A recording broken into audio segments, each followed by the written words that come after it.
Hello, everybody, and welcome to another edition of the Jazz Confusion Power Hour. I'm your host, Mel Albin, and I want to welcome back all our listeners and viewers who have watched the Power Hour over the years. And for all those of you that are new, let me just explain what the Power Hour is about. Each week, we interview an artist that is connected to jazz. They're either straight ahead jazz or jazz fusion or jazz crossover. It could be jazz reggae, jazz country, jazz pop, jazz gospel, jazz rock, jazz soul. Um, as long as there's a connection to jazz, the station is the Source Radio Network, the Source TV Radio Network. That's what it's called. We broadcast in 4K and streaming video, and we broadcast in Dolby True HD. So we're the only station that I know of that's broadcasting in 4K streaming video and Dolby True HD. Source Radio Network has been in existence for over 2 years, and we just have a new website, a new design. Everyone should take a look at. And we host shows about talk shows and also about music shows. So tonight, as we have done every week, we have a guest artist. And the guest artist this week is somebody who I think you'll all really enjoy. A lot of you already may know who he is. And for those of you that don't, you're going to get a great look at some really interesting music in the jazz field. So the person I'm having on tonight, his name is Ellis White.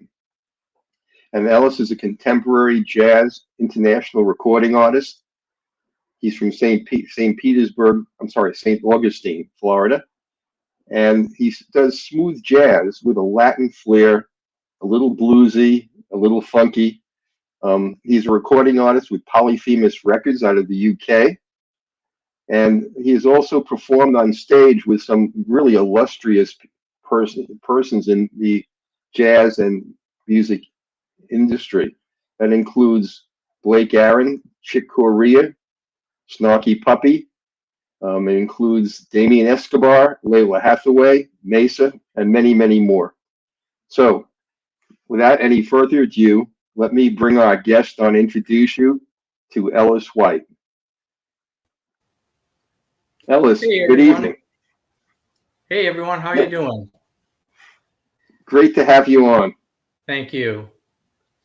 Good. I like to begin the Power Hour each week by having our guest artist at the very top of the show tell everybody listening in and watching what's going on, what's cooking with you, any new releases, new concerts coming up. What do you have going on? Okay, so I just released a new song called Shaken Not Stirred, and that came out in September. So that is now playing on radio stations all over the place. And with that out, I'm actually just started working on new music for 2024. I'm going to try to sneak in a Christmas song. We'll see if I can get it in there or not. But so that's going on, and I'm working on my schedule for 2024. Not too much going on in the live performance area for 2023, but 2024 is shoring up to be a really good year. Terrific. I mean, that's great. Sounds like you got a lot going on. And we're going to play your latest release, towards the end of the show. We're going to play several of your music creations during the show so people can get a chance to really hear the work that you've done. So, let's start out at the beginning, Ellis. I'd like to get a background so all the listeners know, because the environment you grow up in and how you come to music tells everybody a lot about where you're going and what you did as you evolved into a musician. So why don't you tell me a little bit about where you were raised and something about your household when you first had contact with music, and I know you were born in Maine, so why don't you take it from there? Okay, so I was born and raised and probably spent most of my adult lifehood in the state of Maine.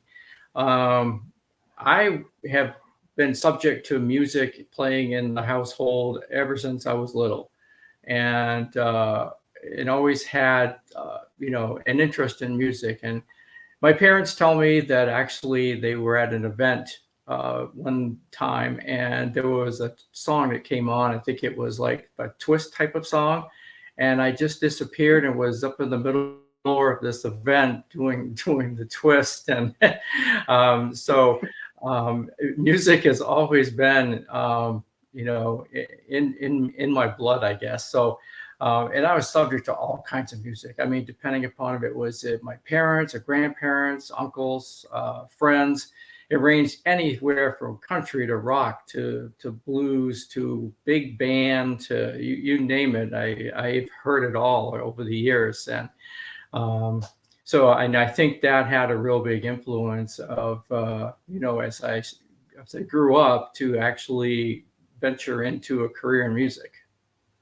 Well, I'm just curious, in your household, your mom and dad, what kind of music did they play mostly? In my household, I mean, so my mother she liked country stuff, so it was old country, and she also was a big rock and roll at the same time. Okay. Her all-time favorite was Elvis, so I listened to a lot of Elvis growing up, and like I said, some older country. And then as things got progressed and the new music came out, she adopted that as well. And into my teens, we were listening to stuff like like Led Zeppelin and Boston and stuff like that in the house. So like I said, it's always been music, and it's always kind of progressed as to what kind of music came into play. So when did you start? You picked up the guitar at what age, and why the guitar? So on my 12th birthday, my father bought me my first guitar, excuse me, and he also bought some books so that I could learn how to play. And I immediately was super excited, and started playing, started trying to figure out chords and music. And after I don't know, 2 or 3 years, I started taking some lessons, and I was hooked. Guitar became my instrument, and that's what I've been playing ever since. Who were some of your early guitar heroes? Yeah, I really got into people like Clapton and Santana for blues music and rock, Latin crossover, and also so those are the early ones. And later on, when I kind of made some transitions into the type of music that I played, I was really digging artists like Lee Ritenour and Larry Carlton, and artists in that particular world. Yeah, well, that's a good way to start off. That's a good group of people. Eric Clapton, and we're going to talk about your evolution into jazz later in the show. But Eric Clapton has always been a closet jazz freak. He's always loved jazz, and he recently played at Lincoln Center with the Marsalis brothers and doing a jazz concert, and he was just thrilled to be able to play jazz. So the bug seems to be a lot of the rock stars. They were interested in blues and jazz all the time. American roots music, really. Yeah, it's so true. I mean, I actually saw a song on watercolors this weekend in the car that was from Slash, the guitarist Slash. Slash, look, you're a guitarist, so much more about it than I do. But when I listen to Slash, the way he plays chords, he is so precise. Mm-hmm. I mean, that's what amazes me about him, the level of precision when he's doing these very fast riffs. But the precision is incredible, and I don't know if people appreciate really what a good, strong foundation he has as a guitarist.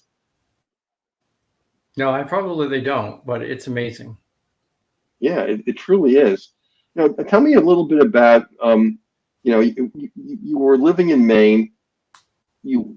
When did you leave Maine? In 1988, let me back up. You started a rock and blues cover band called Working Class. Is that correct? That's correct. And you were still living in Maine? Mm-hmm. right? Well, why That's don't you tell correct. us a little bit about that and how you started the band and how did you do that? Just being a guitarist, learning on your own. So, um, was had met some new friends because we had just moved to this location and in Maine, and we kind of got together, and a friend was a bass player, and another one was a drummer, and we decided that I asked them if they would like to join me and start a new band, and we ended up being like, I don't know, 5 or 6 pieces total. And I chose the name Working Class. And like I said, it was mostly cover, rock and blues, cover stuff. And, started like, well, any band, hardly making any money. And, things took off quickly, and we became pretty popular, and we're playing like all the time, 3 or 4 days a week. And the interesting thing about that is that we're now in 2023, and that band is still performing in the state of Maine every week. Wow, wow, that's great. What kind of covers did you do? What kind of bands? It was a lot of different stuff. From the early days, it was Eagles, Zeppelin. I'm trying to think. Stuff like Tim Dillon and a lot of the kind of mellow rock bands. And then later on, we were doing some other stuff from some of the bands coming up in 90s that were popular. And so yeah, we were always trying to be relevant and stay current. Did you do vocals or did you have somebody else? No, I actually at that stage in my career, I was singing probably the majority of the stuff every night. Yeah. Okay, all right. So that was in the '80s into the '90s. Now, you started performing in clubs, I presume. Were you Yes. doing festivals too? Not really. It was mostly clubs, clubs and fairs, and some festivals, municipal events. Um, that primarily was the bulk of the type of performances that Working Class did. And up until when I relocated to Florida, I was playing pretty much with that band regularly. And you also were working in banking. Am I correct? Yes, that You had a was day job.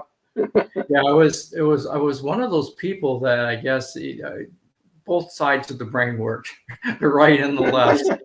Um, one side was analytical, the other side was creative. Um, and but it worked. I did well at each thing. So you know yeah, I did that for a long, long time. Even when moving here to Florida, I was still Oh, doing music and doing banking. okay. So you were playing with Working Class up until you moved to Florida. You moved to Florida in what year? I moved here in 2005. Okay. And when you moved to Florida, were you doing any music, or were you just doing banking, or what were you doing? Yeah, so when I first moved here, I kind of got settled in for about a year, and then I started looking around for, just to keep my chops up and stuff for some open mic stuff, and just to get out. And I decided to, and this is when actually a transition happened for me. So my wife has always been an avid smooth jazz fan, and she took me to a smooth jazz festival, and I was just enamored by the creativity and the improv, and just the flexibility to express yourself in music with that particular type of music.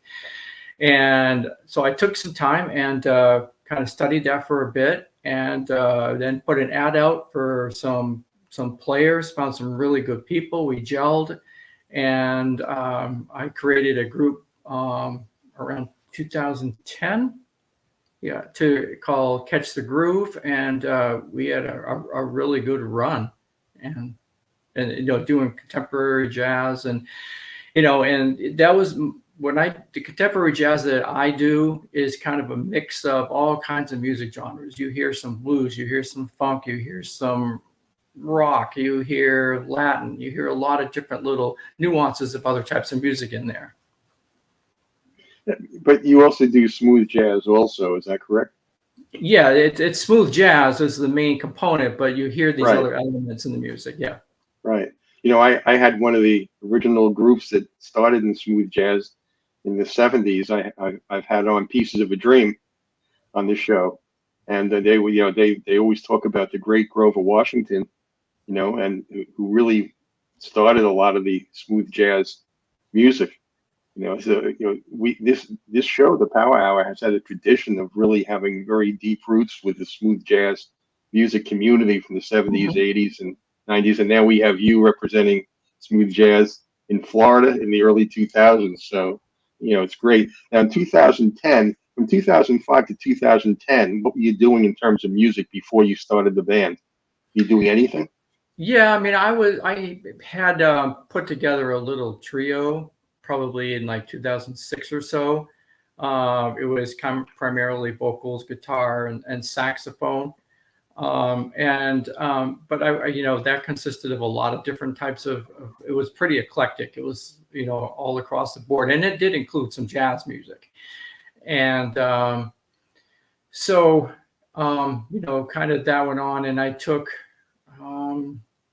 probably took about 2 years kind of really looking and building up to before we did our first live performance as Catch the Groove in 2010 up to that. So I kind of took that trio and kind of built onto it over a few years, and I hired some more people in 2010 and really got the band going.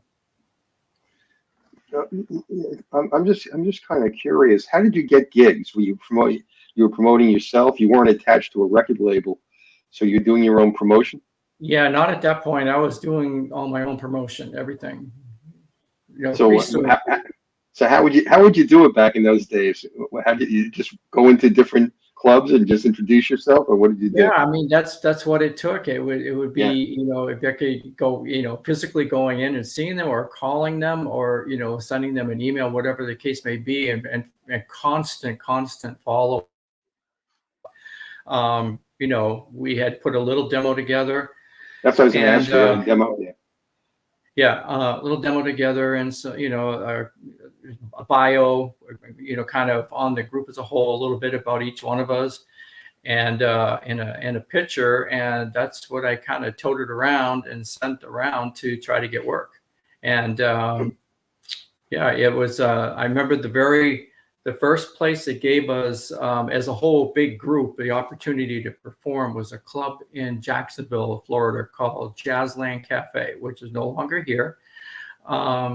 But that's where we had our first real big venue performance as Catch the Groove. And then it kind of took off from there. Was it all local, or did you travel to other states, or? It was, for the first couple of years or so, it was primarily just local. And then we started expanding into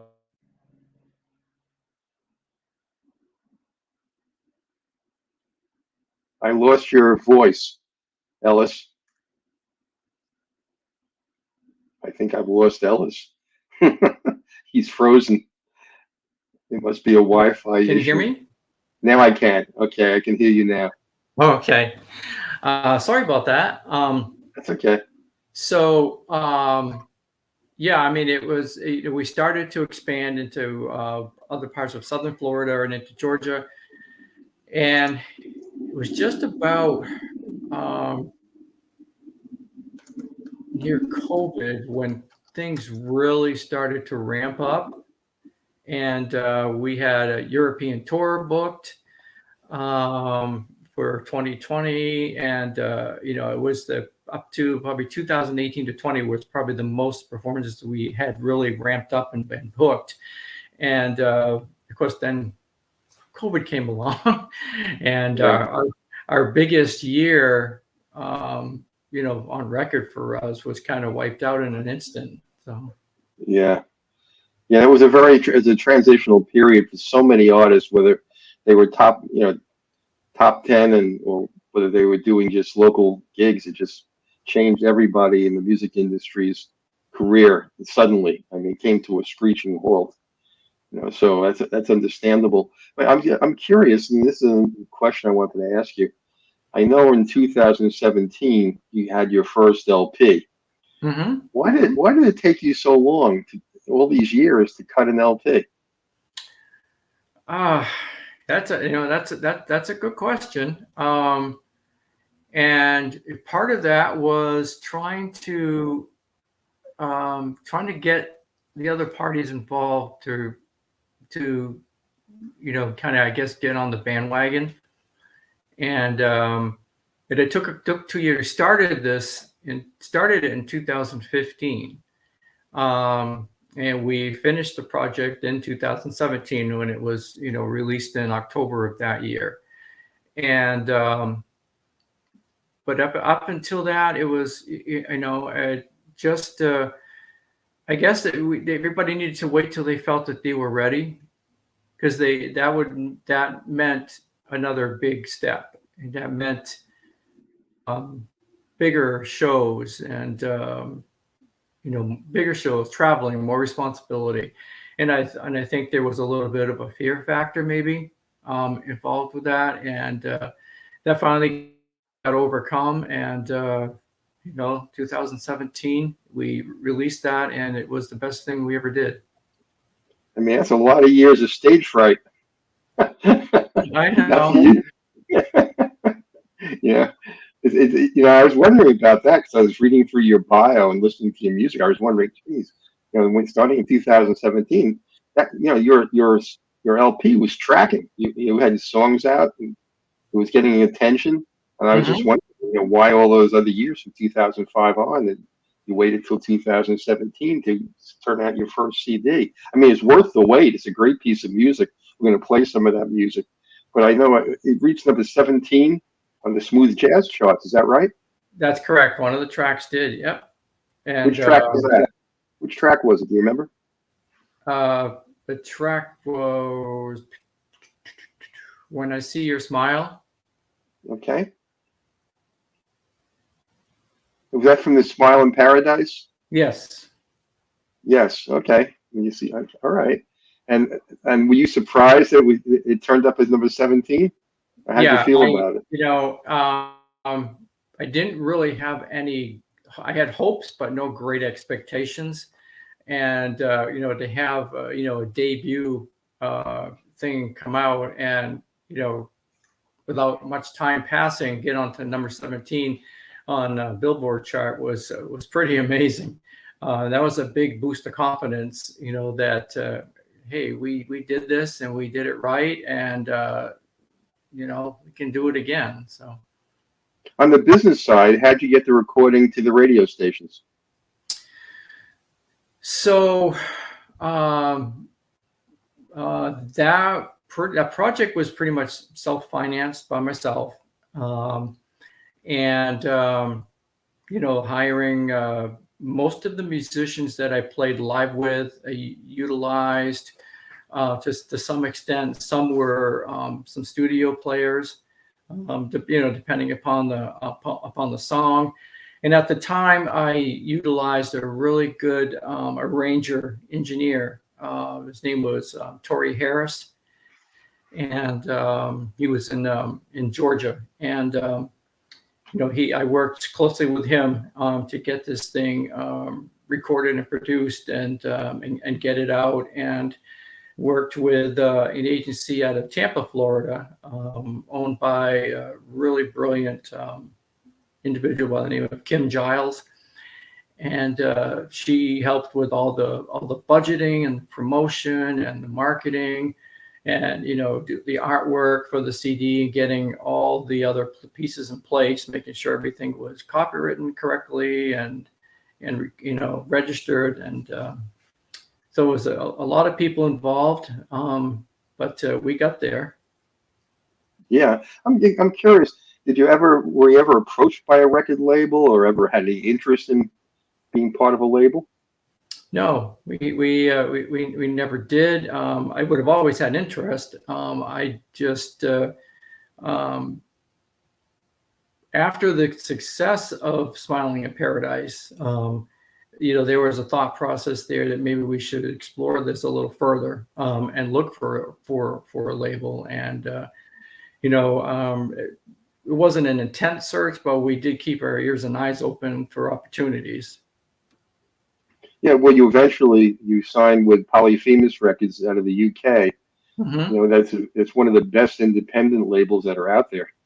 And they have some really a great history of some really great jazz artists. So I'm always interested in the business side as well as the music side. It's so hard to be an independent, and I think one of the messages I like to get out to young musicians who may be tuning into the show is the importance of building a team. You just can't do it on your own. It's just not doable. And and the way the music industry has changed, before you could sell your music and get $10 or $15 or $20 for a CD, and now you get 0.00008 cents per stream. So if you stream a million copies, you just made $800. Yeah. So it's a tough road, and it's so different. I'm sure you've seen all the changes, as you evolved in the music industry, and it must be hard to keep up. Now there's AI. I know it is extremely difficult, and you have to manage not only your music and your promotions and marketing, but you need to manage the trends as well, and that's a big part of it. It's keeping on top of what's going on and making sure you adapt, to stay relevant. Yeah, it's tough, and it's getting tougher. I don't think it's getting easier. It's easy now to be heard. There's no question. So Mm-hmm. in terms of your ability to break out and have somebody hear your music, it's become democratized. But in terms of your ability to sustain a living from music, it's becoming harder and harder. That's the way it appears to me, anyway. Even touring, a lot of the gigs that you're offered now, they won't pay you any money. They'll pay your transportation, they'll pay your room and board, but they won't pay you to perform. So the whole notion of touring now is even changing significantly. And so it's an evolving industry, but it's really evolving so quickly in the past 15 years. It doesn't look anything like it did even 15 years ago. No, not even close. It is extremely difficult. We're going to talk a little bit more about that and what you're planning for the future. Mm-hmm. But let's spend a little bit of time talking about some of your first hits, like Bolero de Funk. Mm-hmm. Why don't you tell everybody a little bit about that recording? Was that part of your 2017 LP? Yes. Yep. That was one of the tracks, and we wanted to put something on the CD representing some kind of at least a Latin feel of some sort, to show the diversity of what we could do. And I've had most every combination of players that I have had over the years, as far as a band performing with me, have come from Latin roots, and so it was important to recognize that, and this song was a representation of that. All right, well, let's listen to this song. People have to apologize. The name of the song is Bolero de Funk.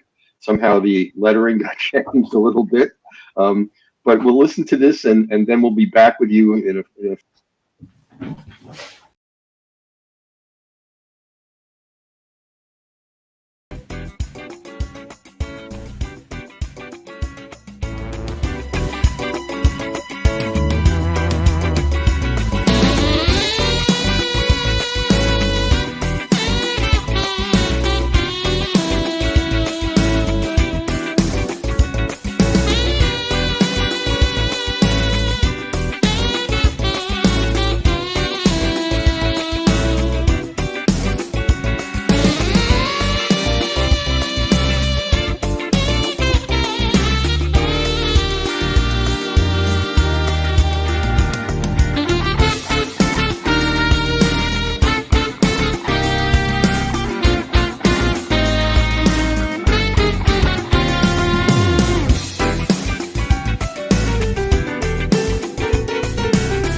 That's a great track, Ellis. I love that. Yeah, thank you. I mean, I can hear the Latin and all the funk, everything, mixed in there.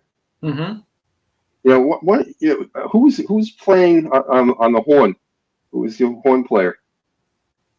That was one of the guys from, I don't know if you're familiar with a group of horn players out of Nashville called the Smoking Section. I've heard of them, but I'm not familiar with their music. Right? Yeah, they do a lot of work with an individual named Tim Akers. Mm-hmm. And, so yeah, it's one of those guys. Yeah, and of course I heard your great guitar work in there also. Do you write this all yourself, or do you write it with a team? That song was written as part of a team. So some of the music was written as a team, some was written, by myself, and any of the stuff that I have put out post Catch the Groove as Ellis White, solo artist, has been, written by myself. Do you do the charting and scoring, or do you have a music director? No, I do the charting and scoring. You do all of it? I have programs that do it, yes. Oh, okay. All right. Yeah, but you're doing it and doing all the parts. See, that's another piece. See, a lot of people think, Ellis, that all you do is get up on stage and play. Or you go in the studio and you just play. They don't know the work that goes in. Not only rehearsing, but charting and scoring and writing the parts for the different instruments, and then doing the orchestration and doing the final mix and mastering. It's a process, and that's why I like to have artists on who talk about the process, so people get an understanding for the commitment you have to make to the music. Yeah, there's a lot. I mean, because if you've got session players, I mean, you have to know what their part's going to be, and it has to be charted out for them. And I, usually they're given some liberties, but at least they have, the format charted. So, and everybody's chart is different, whether it's sax or if it's trumpet or guitar, piano, so, there's a lot to be done in the recording and production side. Yeah. Yeah. Again, all that used to be done by the record label, but now independents have to be responsible for all of that and the final product too. Another track you released from that LP is Paradise. Is that correct? Mm-hmm. That's correct. And why don't you tell everybody a little bit about that song? What does it mean to you? How do you write it? So we had recently gone on me and my family had gone on a cruise to the Caribbean, and because we visited a lot of the islands there, and I felt I enjoyed it so much. And then when we got back, I kind of made some notes to create a song with the smooth jazz vibe, but having it have some type of an island feel. And so from that, Paradise was born. And this was a track I had written. Great. Okay, let's play Paradise. That's the cover from the song. So let's play that for everybody, and then you can come back and we'll talk about some more things.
That's great. I was listening to that. I've listened to that many times before, and one of the things that always reminded me of Acoustic Alchemy, the band out of England. Are you familiar with them? Oh yeah, yeah, I am. Yeah, it kind of had that kind of feeling to me.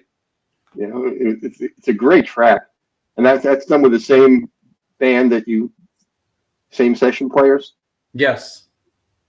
Yeah, it's really terrific. Let's talk a little bit before we play some more of your music about some of the people you've appeared on stage for, and I found it fascinating. It's so eclectic. I've seen that you've played with the late Warren Zevon, John Cafferty, Bruce Marshall. In smooth jazz, you played with Bob Baldwin, Chris Godber, Chick Corea, Blake Aaron, Maysa, the Rippingtons.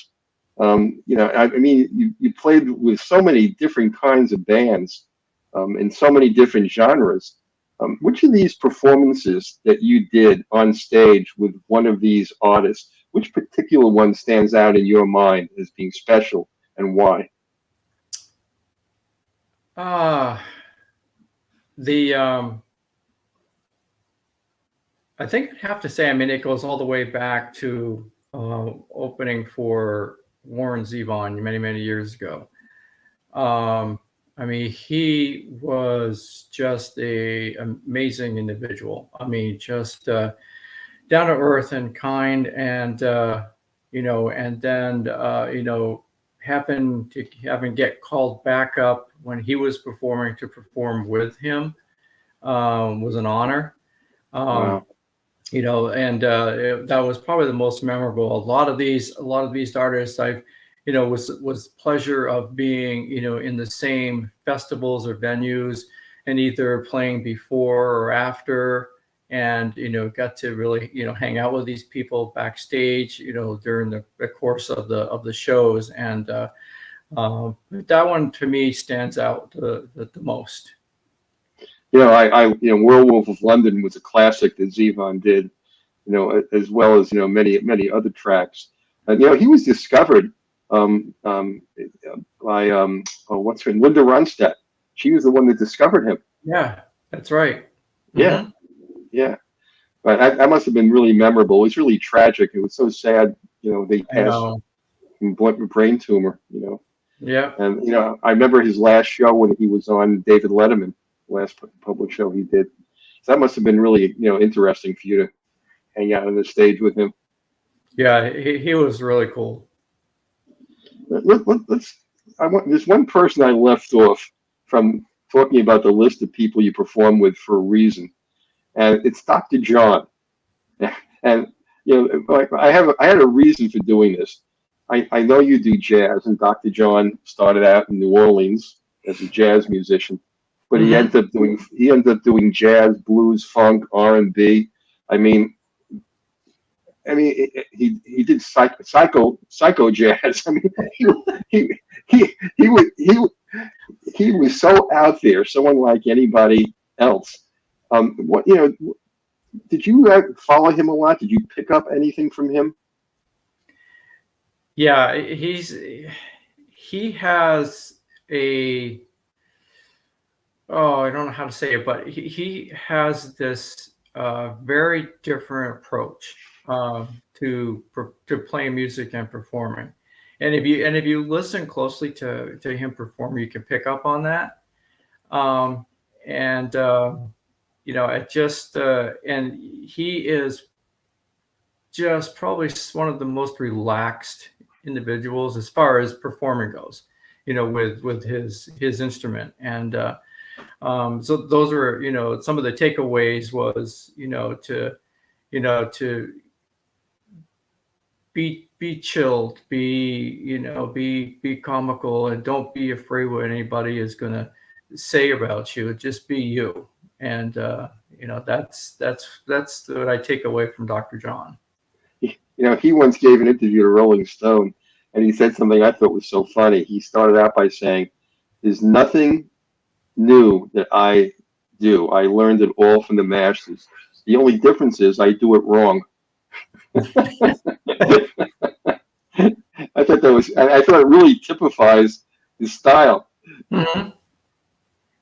You know,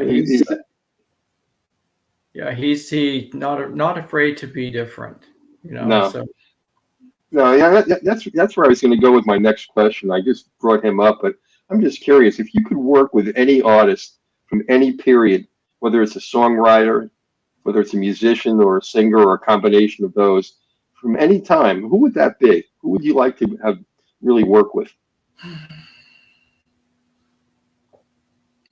you know, that's a tough one because from a guitarist perspective, one of the guitarists that I really look up to and would really love the opportunity to perform with is Larry Carlton. Um, you know, you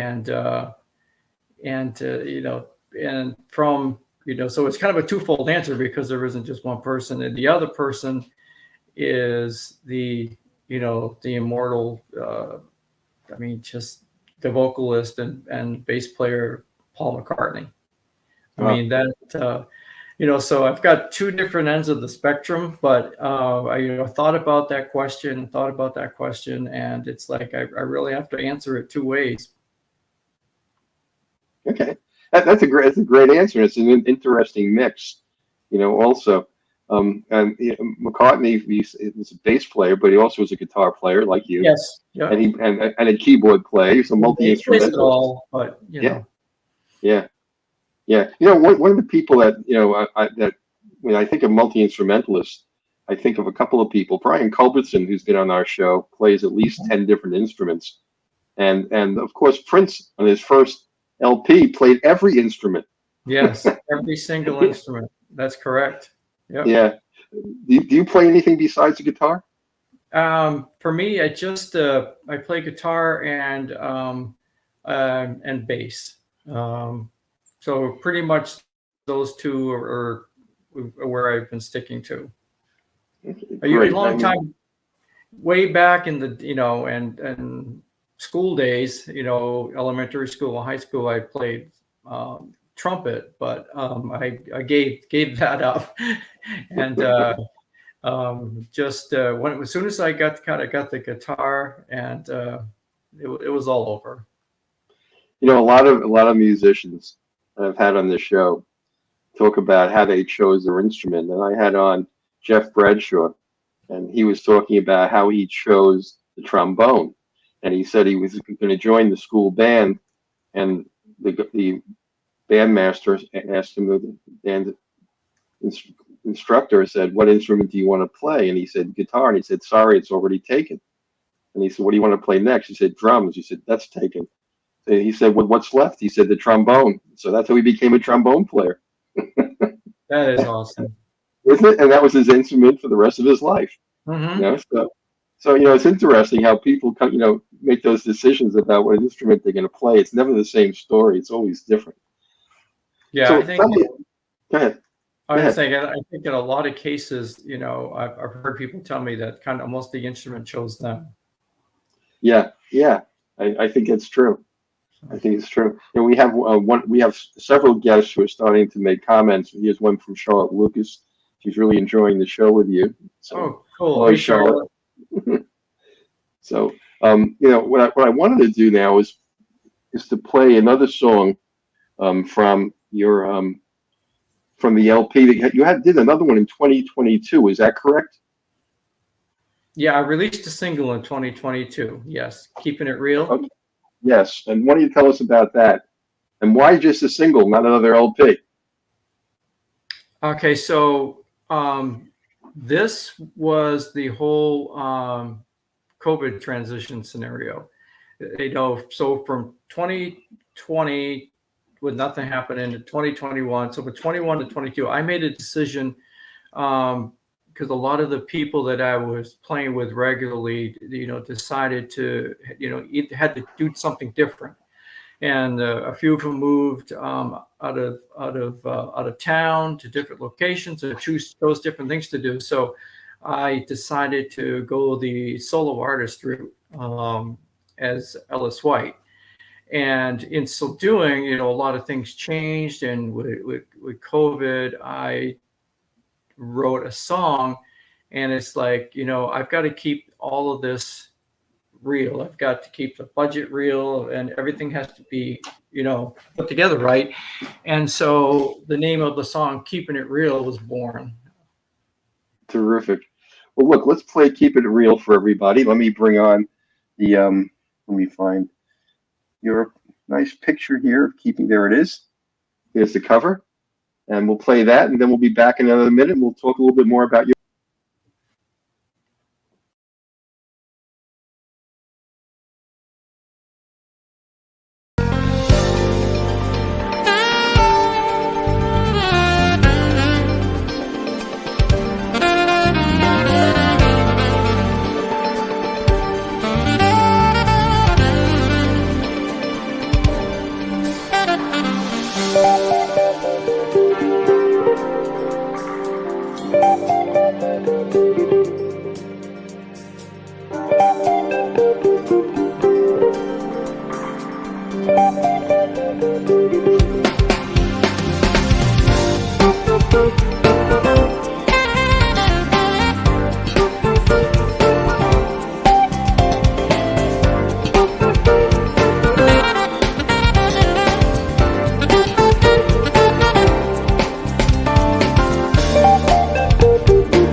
I'm sorry, I didn't have my microphone on. Yeah, there you are. I'm here. So that's a great track. I mean, what's really intriguing to me is the big differences between each of the songs that you create. They just don't represent each other. They represent new pieces of music. And that's kind of nice. It's a nice signature to have. We're going to talk a little bit about that in the next few minutes before we have to wind up tonight. But I wanted to get to your last song I want to play tonight, that Shaken Not Stirred. Now, which CD is this from, and when did you release this? And tell me about its history. Okay, so this song is actually a re-release. This song was originally done back with some of the other ones were done in 2017, but was redone and re-released this year. While I'm working on some completely new music for 2024. So that it's Shaken Not Stirred originally came from 2017. And this song was actually written for me by the great producer, guitarist Nils. Oh, yes. Terrific. So, he wrote it for you. Yeah. So I was looking for him for some assistance, and he had this song and kind of redid it, and yeah. So this was a fun song. Terrific. I want to make one more comment about Keeping It Real. I know it charted, and it charted on a lot of the UK charts too. Tell everybody about the long life it had on one of the UK charts. So Keeping It Real lasted 54 weeks straight as the #1 song on one of the prominent UK charts, which I believe was a record for that radio station and chart history. So that was an amazing honor for that song, and it did well with multiple charts throughout everywhere else too. It was just it was a great hit for me. That's terrific. As well as I do, and my audience is learning that jazz and American music, blues, American roots music is more popular in Europe than it is here. Mm-hmm. It certainly is. Which is odd, but true. But we're running out of time, so let's play your final song, Shaken Not Stirred, and then we'll be back to wrap up. Okay? All right. Sounds good. Good.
great.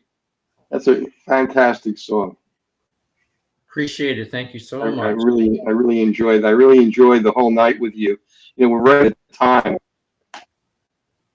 At a time at this point, but I do want to talk a little bit about your new venture, and then I have a few more questions for you. So Okay. let's talk about your new venture. Why don't you tell people about this? So I had an opportunity to join an artist booking agency here in Florida. And so it's Star Magnet Entertainment. And like I said, I guess the lighting is going berserk here in my office.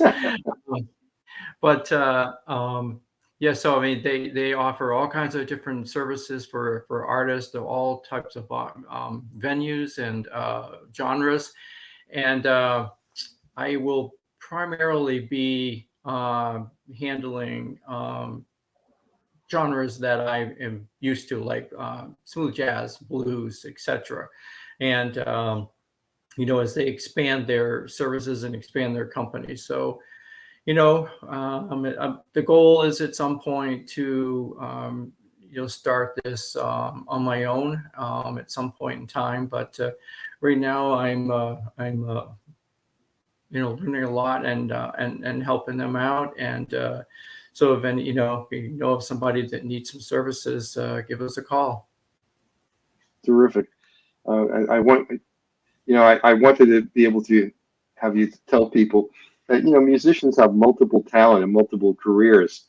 And this is just something that fits nicely into your years in the music business because you know so much about it and you could be of assistance to so many artists. So it's a natural progression. Are you planning on releasing any more music in the near future?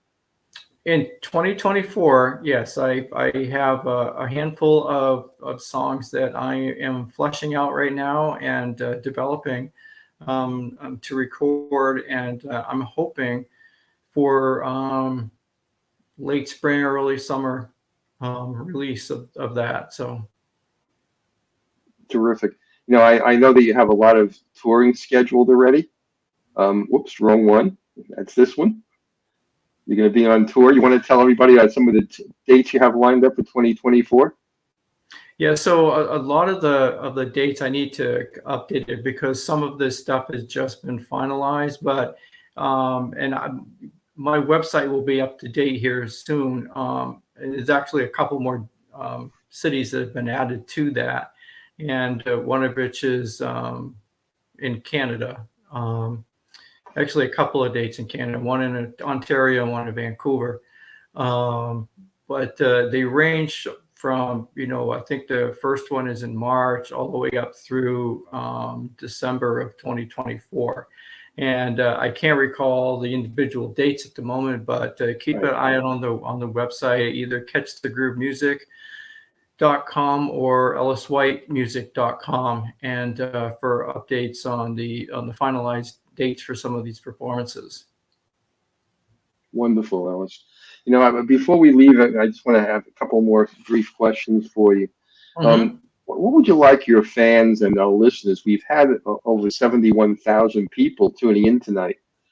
So what would you like to leave them with about kind of a takeaways about tonight's interview, about you and about your music? What would you like them to think about?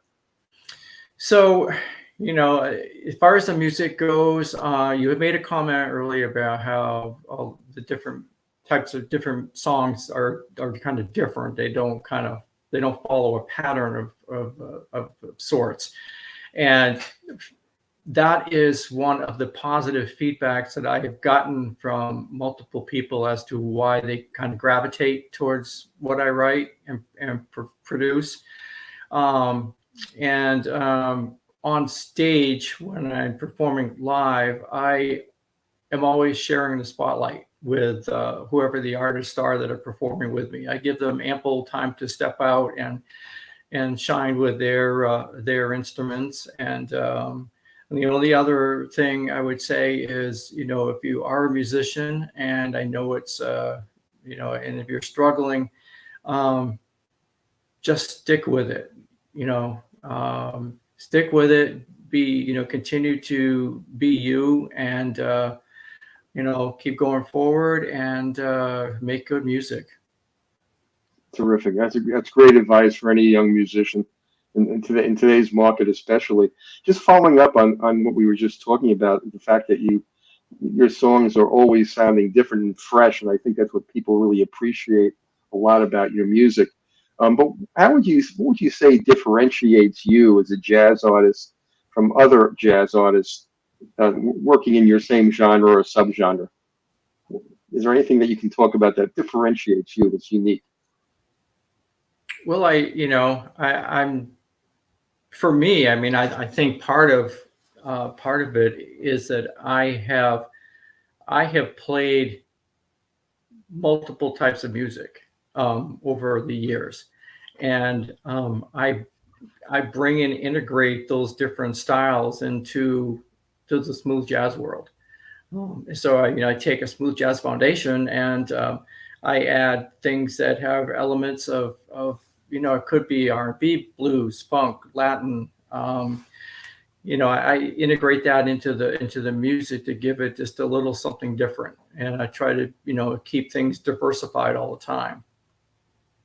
Yeah, that reminds me a little bit about what Paul Simon does. When he did Late in the Evening early on in his career, he was bringing in those Latin and Caribbean sounds, and and he always has been reaching out in South Africa or Brazil, and Mm-hmm. that's pretty much what I hear in your music. I just hear all these different types of music, and that really makes it very unique. So look, we're really honored to have you on the show tonight. It's been a Thank real you so much. pleasure. I've enjoyed it tremendously. We'll have to have you back again. Okay, So anytime. yeah, it's been great. So look, you have a great evening, Ellis, and for everybody out there, next week we're going to have Beth on our show, and Beth was our first guest artist on the Jazz Confusion Power Hour. So I'll say goodnight to you, Ellis, and goodnight to everybody. And again, it's been a pleasure.